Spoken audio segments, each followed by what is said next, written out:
दोस्तों कभी आपको इंट्राडे के लिए स्टॉक सिलेक्शन करना होगा तो मैं आपके लिए ऐसी एक अमेजिंग टेक्निक लाया हूँ जिससे आप 5 मिनट में इंट्राडे के लिए अच्छे से अच्छे स्टॉक सिलेक्शन कर सकते। चलो तो फिर वीडियो को शुरू करते हैं। दोस्तों यहाँ पे हम चार्टिंग के साइड पे आ गए हैं और आज हम इंट्राडे के लिए जो टेक्निक यूज करने वाले उसमें हम 52 वीक ब्रेकआउट वाले स्टॉक सिलेक्ट करने वाले। अभी आपके मन में सवाल आया होगा कि 52 वीक ब्रेकआउट वाले स्टॉक ही क्यों? 52 वीक का जो हाई उसको ब्रेकआउट करने वाला, यानी उस स्टॉक में मोमेंटम स्ट्रॉन्ग है। हमें इंट्राडे के लिए क्या चाहिए? मोमेंटम होनी चाहिए, लिक्विडिटी होनी चाहिए और स्टॉक ट्रेंडिंग होना चाहिए। तो ये तीनों चीजें यहाँ पे हमें मिलती है। अब लिक्विडिटी होनी चाहिए, इसके लिए हम क्या करने वाले वो भी मैं आपको आगे बताऊंगा।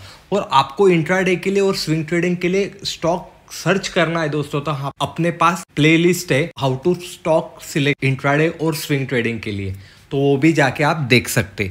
और ये जो स्कैनर है दोस्तों इसकी लिंक भी मैं डिस्क्रिप्शन में देने वाला हूँ। अभी हमने इस स्कैनर में क्या क्या लगाया वो समझ लेते हैं। तो दोस्तों यहाँ पे हमने पहली कंडीशन 52 वीक हाई की तो लगाई है, पर हम यही नहीं रुके, हमने और क्या लगाया?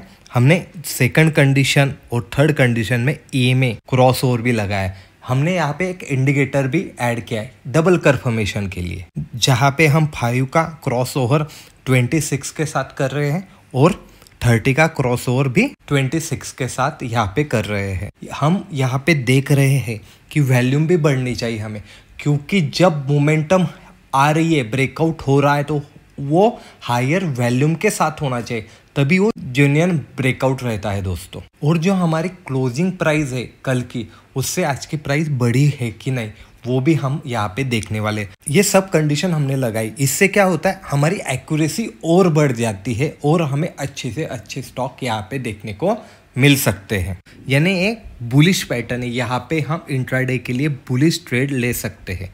अभी हम इसे रन कर लेते हैं।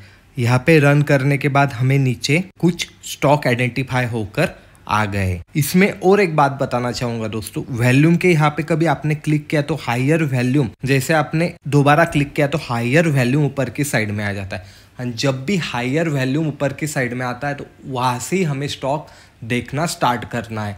अभी ये स्टॉक हमारे पास तो आ गए, हम इसे किस प्रकार ट्रेड कर सकते हैं, हमारा स्टॉप लॉस क्या होने वाला है, हमारा टारगेट क्या होने वाला है, हमारा ट्रेड कब एक्टिवेट होने वाला है, वो अब हम जान लेते हैं। तो दोस्तों जहाँ पे वॉल्यूम हायर है वही 2 स्टॉक हम लेने वाले। कम से कम लैक्स के ऊपर वॉल्यूम होना चाहिए, उससे कम हुआ तो हम वहाँ पे एंट्री नहीं करने वाले।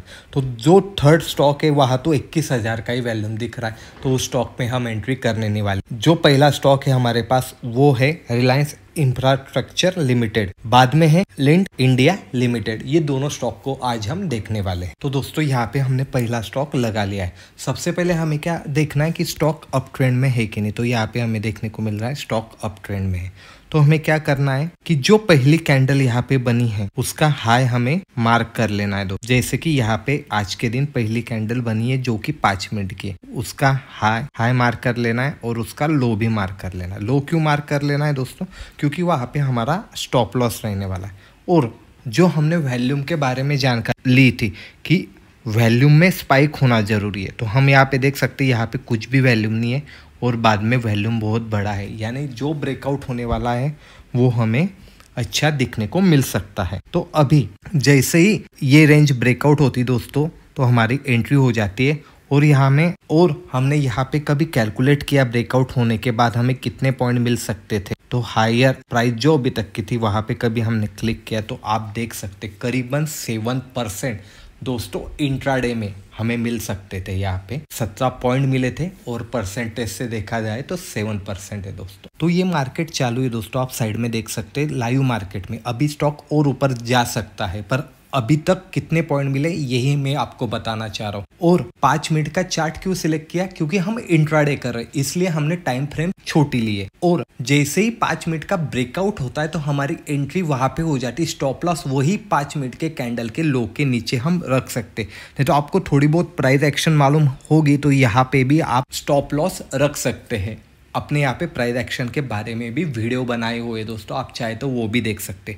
और एक बात बताना चाहूंगा मैं, जब स्टॉक अपनी हायर रेंज पे ही क्लोज होगा डे हाई पे, तो आप वो स्टॉक अगले दिन के लिए कैरी फॉरवर्ड कर सकते हो। बस जो क्वांटिटी है आपकी ली हुई उसमें की आधी क्वांटिटी वहाँ पे निकाल लेनी, आधी क्वांटिटी को आप नेक्स्ट डे के लिए ले भी जा सकते हैं। अभी हम अगला स्टॉक देख लेते हैं। तो यहाँ पे दोस्तों सेकंड स्टॉक लगाया है। जैसे कि मैंने आपको बोला हमें पहली कैंडल की रेंज को मार्क करना है जो कि होगी 5 मिनट, बिकॉज हम इंट्राडे के लिए यहाँ पे पोजीशन बना रहे हैं। जैसे ही रेंज ब्रेकआउट होती है तो हमें यहाँ पे ट्रेड इनिशिएट करना है। और आप देख सकते हो हमने जो वॉल्यूम का इंडिकेटर लगाया है वो कितना अच्छी तरीके से काम करता है, लो वॉल्यूम है। और यहाँ पे जिस दिन आज हम देख रहे हैं तो वॉल्यूम यहाँ पे हमें हायर दिखने को मिल रहा है। प्रीवियस दिन क्लोजिंग होते समय वॉल्यूम बढ़ा था, इसलिए बुलिश ट्रेड यहाँ पे हमें मिल सकता था, ये हमें कल भी पता चल गया। पर जैसे हमने आज स्कैन किया और हमने इसमें ट्रेड कभी इनिशिएट किया दोस्तों, तो आप यहाँ पे देख सकते हो पॉइंट हमें कितने बढ़िया यहाँ पे देखने को मिल रहे हैं। हमने कभी पॉइंट कैलकुलेट किए दोस्तों जहाँ से रेंज ब्रेकआउट होती है नहीं अभी तक का जो हाई है वहां तक, तो आप देख सकते हैं कि यहाँ पे 412 पॉइंट हमने कैच किए और इंट्राडे में करीबन 6% यहाँ पे मिले हैं दोस्तों।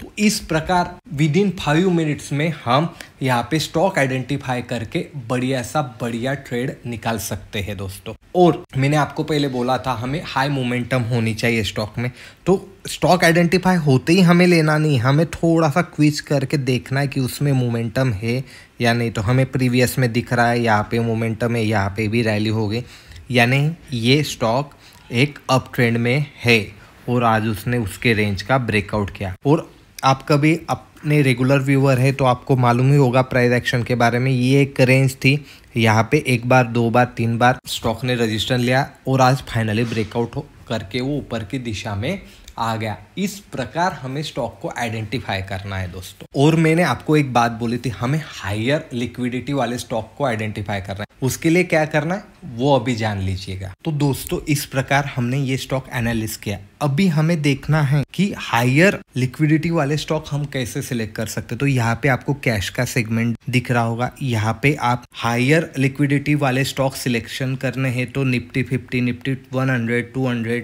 निफ्टी 500, मिड कैप, ये आप सिलेक्ट कर सकते हैं दोस्तों। इस प्रकार आप अपना खुद का सेक्टर वाइज भी स्टॉक सिलेक्शन कर सकते हो। कभी आपको वीडियो अच्छा लगता होगा और इसी प्रकार की और जानकारी चाहिए और टेक्निक सीखनी होगी तो कमेंट जरूर कीजिएगा दोस्तों, लाइक कीजिएगा, शेयर कीजिएगा और इसी अनोखे नॉलेज के लिए चैनल को सब्सक्राइब भी कीजिएगा। मिलते हैं अगले वीडियो में, धन्यवाद।